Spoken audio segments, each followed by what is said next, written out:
campers of Reddit, what is the scariest, creepiest, most disturbing thing that has happened to you in the woods?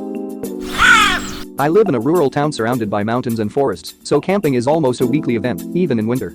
The one I can't shake is when me and a friend broke off from our group of other 16 to 19-year-olds to camp by a better fishing spot about a mile away. We only brought one tent for the group, so we built a lean-to against a large boulder in a clearing. I couldn't sleep because I had the feeling something was watching us. I assumed it was a mountain lion, which isn't that big of a deal considering their behavior, so I threw some more logs on the fire. I looked up from the fire, and under the light of a full moon, there was a man standing at the edge of the clearing about 80 yards away. I was frozen and couldn't take my eyes off him while he assumedly stared back. He walked off in the opposite direction after about a minute or two. I doubt he had any ill intentions, but I sat there holding my friend's 357 the whole night. I didn't wave or call out because I was terrified.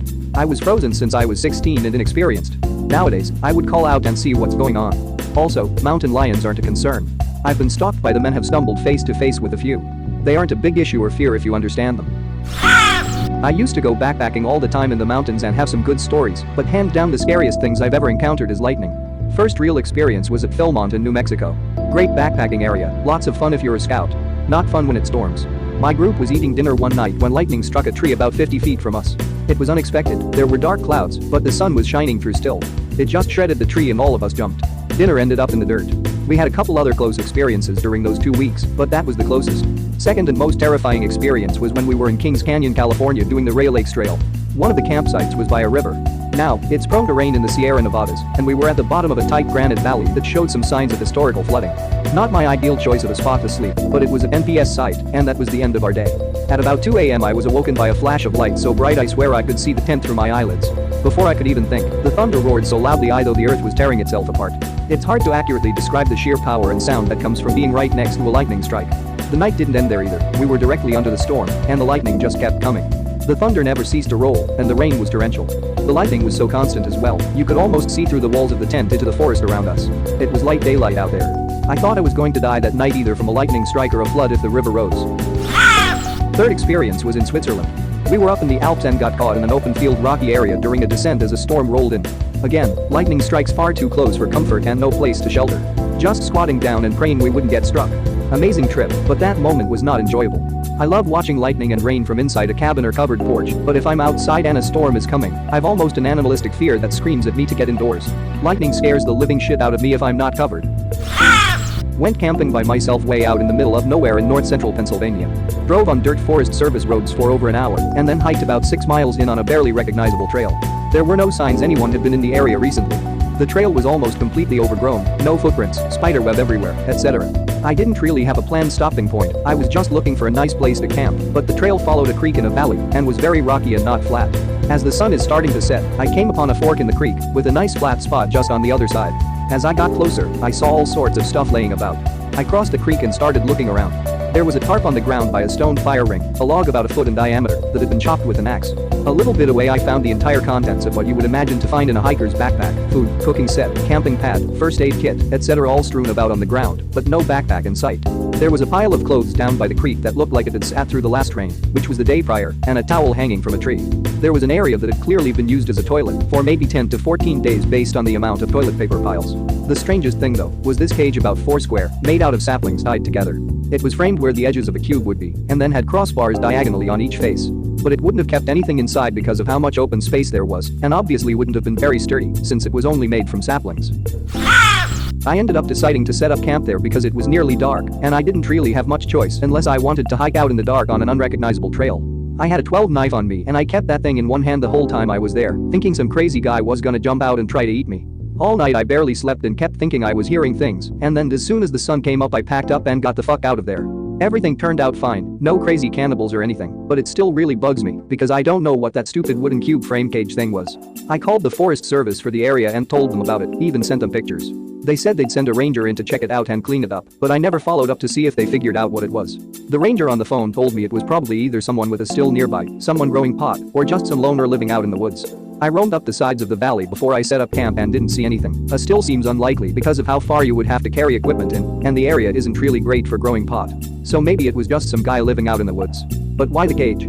If there's any interest I can probably find the pictures. Oh yeah, and last year I was camping out in Colorado and woke up at about 2 a.m. to a pack of coyotes running through my camp howling. Sounded like at least 20 of them. My dog was asleep next to me the entire time. Probably best he didn't wake up though, he would have gone nuts, and I'm told coyotes are much bolder in packs. Went on a group retreat type thing over a full weekend about 8 years ago. Husband and I and our 3 girls, all under age 10. This was an annual occurrence, but we were flush that year as a result of our company doing well. As a result, we avoided the communal bunkhouses and decided to rent a camper. The RV rental place explained that it would cost the same for 3 nights as it would for 2, so we decided we'd return it on Monday, despite the retreat being over earlier on Sunday. So the weekend went great. It was super hot and we were happy to have AC. We didn't notice it at the time, different people being in and out all day, not staying in the RV much over the weekend because of activities, but the previous renters hadn't bothered to clear out the septic lines in the camper. By 6 Sunday evening it stunk horribly and was backing up into the toilet. My husband was anxious about the rental company blaming us, so he decided to go to the Walmart in a neighboring town for some Drano. Mind you, this particular location, while open all year, is rarely occupied outside of retreats. I'll confess that we haven't been back since this occasion, so the details of why don't really come to mind, but as I recall it was privately owned by a church in the area, and they used it mostly for their own purposes and events. So Hubs leaves around 8:30 p.m. for Walmart. It's an hour plus round trip, thanks to the rural area and skinny back roads. I start straightening the camper, packing our belongings and getting the kids settled. He'd been gone for about 40 minutes when I had gotten everything squared away and delivered the last glass of water to an overexcited child who'd been on the move all day and was having trouble relaxing. I curled up in the bed to read and wait for my husband to get back, in case he needed help. The lights had been out for about 20 minutes when I started hearing a clicking sound coming from the window behind the bed. I stilled instantly and ran through a self-reassuring checklist. It's the tree scraping the glass, nature, a sound in the environment nearby. Or an axe murderer. That was an option too. I got up and walked very slowly to the kitchen. The noise followed. As I was climbing up into the loft area over the truck can, I heard the door handle rattle, and then the scraping sound. I'd gotten a knife as I passed through the kitchen, which I was sweaty clutching as I hauled down on the edge of the bed in the loft, guarding my children. I eyed the cabin, making sure every access point was locked, and hoped whoever it was definitely whoever at this point would go away. I leaned left and right, trying to get signal on my cell to call camp security or my husband or anyone, but it wouldn't dial. I waited, panicking. It was about 5 minutes of torture later that I saw headlights through the portholes on the side, coming along the winding road to the RV sites, and my husband entered the cabin, looking at me weird. He scoffed at me for being a city girl, and told me that people didn't break out of prison and attack women and children in random rural campgrounds. I expressed that I'd heard the door rattling, and that it wasn't a coincidence of nature, but he brushed me off. We passed the test of the night without incident, though I was too on edge to sleep. The next morning, we drove into the town to return the RV. On the once over demanded by the rental agreement, the manager came around to my husband and asked if he knew what had happened to the rear window. It seems that someone had used a switchblade or some similar item to remove the gasket from around the window, where the back bedroom was where I'd been reading the night before. There were gashes in the pane consistent with knife marks, and the gasket had been sliced off. The window lock was also damaged.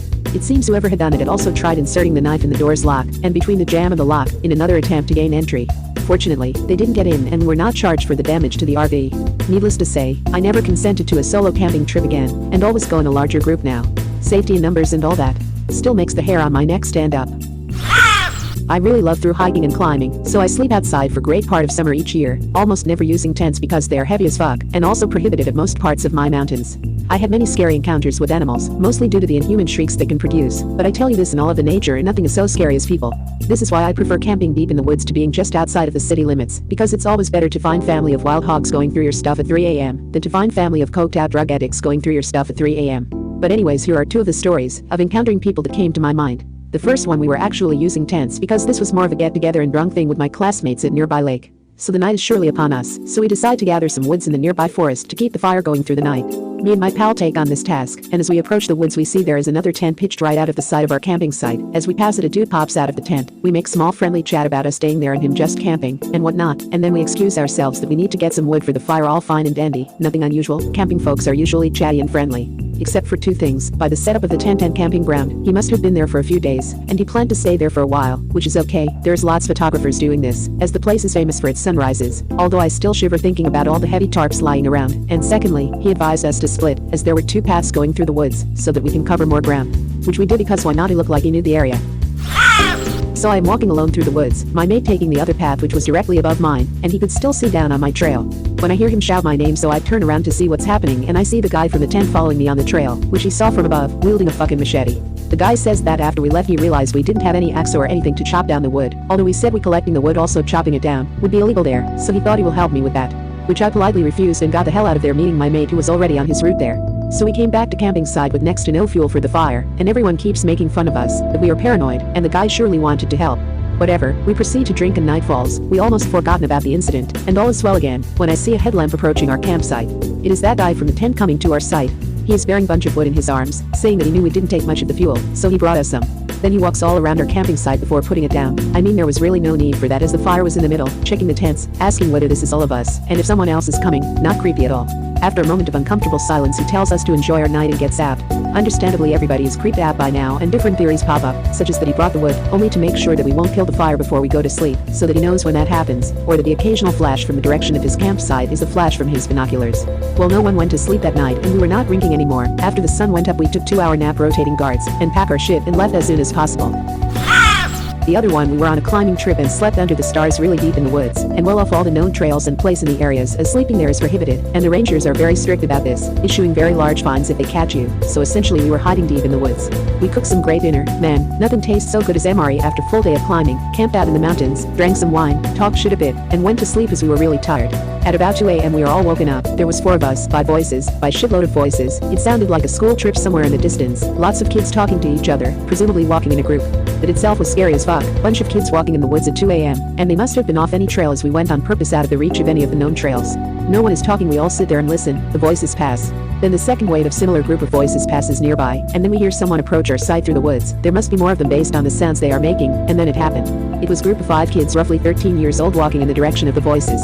They walk around our site, silently greeting us and nodding in our direction, as they pass about 3 meters from our sleeping bags, and continue towards all the voices. To make it all more creepy, none of them had any headlamp or flashlight or any source of light. It was full moon, so the visibility was good, but still I have no idea what was that supposed to mean, but it was really weird and honestly scary. It could have been some scouts as that was well established outdoorsy place, the whole area, but still bunch of kids alone in the woods well off any known trail walking without any source of light at 2 a.m. just right by us. There are lots of weird things happening when you camp, but trust me, nothing is as scary as other human beings. After reading through all of these creepy, odd, and some absolutely horrifying campsite stories, I can't help but to add my 2 cents. Before I tell my story, I'd like to re-emphasize what many here have already brought up, which is that humans are the most dangerous animal to encounter in the woods. I began training to ride the entire Colorado Trail in March 2008, 27 segments, 535 miles on a bike. I was new to bike packing, eager to try out all my new ultralight backpacking, bike packing gear. I attended a half a dozen free advanced mountain bike maintenance classes at the Bicycle Village. I initially started out going up for one night at a time, strictly on segment 1 of the CT, as that was the only segment not completely blanketed in snow in mid-March, and the trailhead is right by my house. As someone who has camped in Colorado for my entire life, solo camping on the CT in March can be risky business if one doesn't spend much time in the backcountry. I try to play it safe, I hang my food waste, I maintain a small fire and cook at least 20 feet from where I pitch my tent, wash with soap and water before I ever get near where I sleep. I even keep an air horn, bear mace, tactical fixed blade knife, I have a bell on my frame bag, etc. It was like the 5th or 6th time I went up, I can't remember, but I was definitely excited because we had an irregularly hot St. Paddy's Day week, and a whole new section of the trail was accessible that was covered in snow and mud the previous weeks. So, I checked and rechecked all my gear, made sure I had enough layers in case it dipped down into the teens, and headed out from my apartment in Littleton. It's pretty awesome being able to ride from your front door, and 45 minutes later you are deep in the forest, even though I live in a pretty populated city. At any rate, I was new to the CT, and once I got past Bear Creek everything was brand new to me. It was perfect, the single track wasn't muddy, the birds were chirping. I came around one particular corner just past Bear Creek, and I saw a full suspension track leaning up against a tree. That's curious. I kept on, and about 100 yards from the bike I started to hear some sawing with a handsaw. Finally, I got to a clear section where I could see up ahead some ways, and there was a downed tree blocking the trail, with a guy in his mid-50s with long brown hair, a flannel shirt, and jeans was sawing the tree to clear the trail. He was a nice guy, said he'd been riding the trail for decades, and comes up every spring to clear the downed trees. I helped him clear the big ass tree out, he had already done all the cutting, and I helped him pull all the sections off of the trail. He was very interested in my journey, my gear, and where I was heading. Not too interested, but as an MP bear he seemed excited for me. I feel like now, in retrospect, I definitely told him too much information. Somehow while talking I told him I wasn't armed, where I was heading to, that I was new to the CT, etc, etc. He seemed like a genuinely good guy, and when a couple dudes are hauling logs together it's easy to let your guard down while chit-chatting. As we are parting ways he tells me that there is a beautiful spot about a half-mile up the trail on the right. He said there was a campfire pit, and it was sheltered from the wind by these cliffs, and it had an amazing view of Waterton Canyon. I was tired after riding all the way from my apartment, hauling logs, and it was getting later in the afternoon, so it sounded great. I followed his directions and found his site. He had even told me about some tools he leaves wrapped in a waxed canvas bag under this cliff ledge. Surprisingly, I found it right after I set up my tent. It had a handsaw, a hatchet, hammer, and a few other hand tools. I used it to cut a bunch of wood to get me through the night and put it back under the ledge where I found it. I ate a good dehydrated meal, followed up with some cherry cobbler, chilled by the fire, smoked a bowl, cleaned up and went to bed. The first few times sleeping alone in the forest were definitely scary, and I lay awake jumping at every sound the first night sleeping up there, but this was the 5th or 6th time, so I had started bringing up earplugs so I could actually catch some Z's. I was sleeping and something woke me right the fuck up. I don't know what it was, but it made the hair stand up on the back of my neck. I found my headlamp, popped my head out of my REI quarter dome nada. I put my clothes back on and got out of the tent with my bare mace and my fixed blade at the ready. I remember it was irregularly warm for mid-late March, but after something woke me up there was no wind, no sound, nothing, just still and silent. I looked around with 2 flashlights and didn't see anything, no eyes, nothing. Fuck, I'm getting goosebumps typing this. I forgot to mention I also keep a personal jogging alarm that screams at 130 decibels when you pull the pin. I pulled the pin to scare away anything that was near. I might not have heard it, but something definitely woke me up out of a dead sleep while I was wearing earplugs. I can't really explain it, it is not logical, but right at that moment, after firing off the jogging alarm, something sent a wave of fear through my entire body. It was as if I was paralyzed for a minute or so. This was not my first time camping solo by any means, and it wasn't just in my head. Something fucking freaked me out. If I was car camping, I would have thrown the entire tent and all my shit in without breaking anything down and sped the fuck out of there. It's not that easy bike packing. I had to sit there and properly pack all of my gear and make sure everything was balanced properly. It took me close to 15 minutes to get packed, and I was literally terrified the entire time as if something or someone was watching me from close by. I finally got everything packed and started biking out of there. It was a little bit of downhill and then about 1.5 miles of harsh uphill single track riding, even harder with 23 pounds of extra gear and in the middle of the fucking night and terrified. So, I'm chugging it up the single track at like 2 in the morning in my easiest gear going slow. I could actually see pretty well though the moon wasn't full, but almost. I was about halfway up the last really harsh incline before I got to the intersection at Lenny's Rest, after which it was all downhill all the way home, so I was really pushing harder than normal to get the rest. I was still scared, but it seemed to have subsided a bit due to the adrenaline from the cardio, when all of a sudden, I fucking hear something walking like 4 feet to my right off of the trail. I literally froze. I don't think I've ever been so scared in my entire life. It was steep there, so I had no choice but to jump off of my bike. I yelled as loud as I could, "Get the fuck out of here, motherfucker. I will cut your fucking throat." That didn't do anything, and I heard whatever large animal this was shifted its stance or something and some twigs cracked. The forest was thick off to my right, and I couldn't see 5 feet whatever this thing was, like 4 feet away. I couldn't see anything. I started yelling, "Yo bear," over and over again as I started hiking my bike. It was too steep there to jump back on and ride from a standstill. I had to get some momentum. I finally got enough momentum to get back on the bike, and I continued up the trail. I had to get off and hike a few more times, and at this point I am fucking screaming at the top of my lungs because I keep hearing something walking really close to me. It almost sounded human. I finally get to Lenny's Rest at the very tippy top of the hill, and I am fucking exhausted from pushing myself so hard. I stopped to catch my breath at Lenny's Rest. I didn't get off my bike but just stopped and was holding myself up on Lenny's bench, and fuck me if I didn't hear something running uphill towards me from like 25 feet down the hill to my right that I just ascended. If anyone's ever been on segment 1 of the CT, you know that when you're heading back to Denver from Lenny's Rest, you know that it's like a launch pad with nothing but 7.4 miles of downhill, starting out steep with winding single track, switchbacks, and levels out once you get off of the single track and onto the water road. Something was running at me fast and fucking fast uphill. I do not know what the fuck it was, whether it was human, cougar, or black bear, but I knew something was stalking me for the last hour, and I thought I was home free when I got to Lenny's Rest, so you can imagine how terrifying it was when I heard branches crunching loud and something was literally running right at me. I took off down the single track faster than I have ever done in the daylight. In retrospect, this was so stupid because there were literally cliffs on each corner of the switchbacks, and if I fucked up even a little I would have flown off of a cliff. I didn't give a fuck, and I was carving around the switches like a fucking professional MTB racer. I was flying, but at one point about halfway down, I always have to get off the bike at this one really rocky spot with the boulder. I slowed down and got off, walked the bike around the corner, got back on, and before I took off I got real quiet and listened, and no shit, I could hear something up above me fucking crashing down through the trees. Fucking bypassing the normal trail and switchbacks and just fucking crashing straight down the mountain for me. I'd say whatever the fuck this thing was around 100 yards up the mountain from where I was. I fucking hit it in high gear again, fucking balls to the wall, didn't stop again, didn't look back, breaking land speed records from that point all the way down until I was on Wadsworth Boulevard.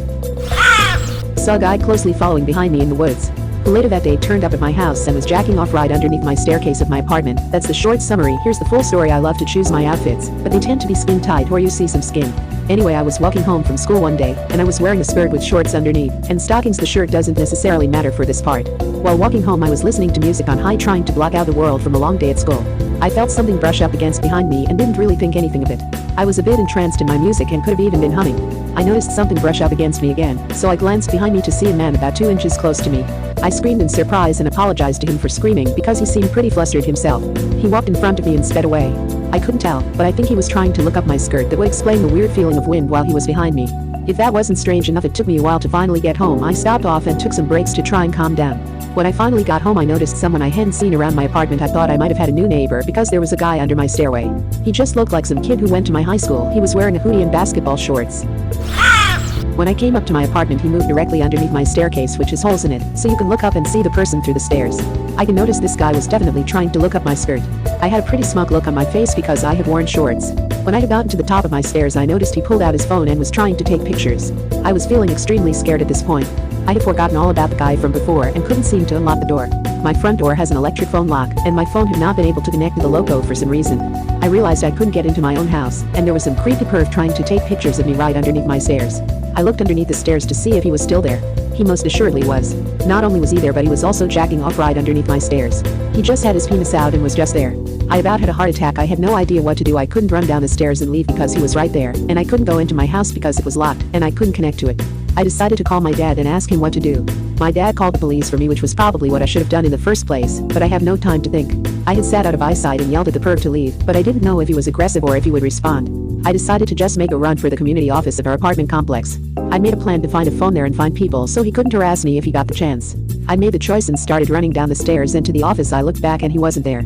Relieved but still full of adrenaline, I ran to the house. My dad had finally unlocked it. Later the police came by and asked me some questions. They said they keep an eye out, but they never found him. I haven't seen him since and hope it stays that way.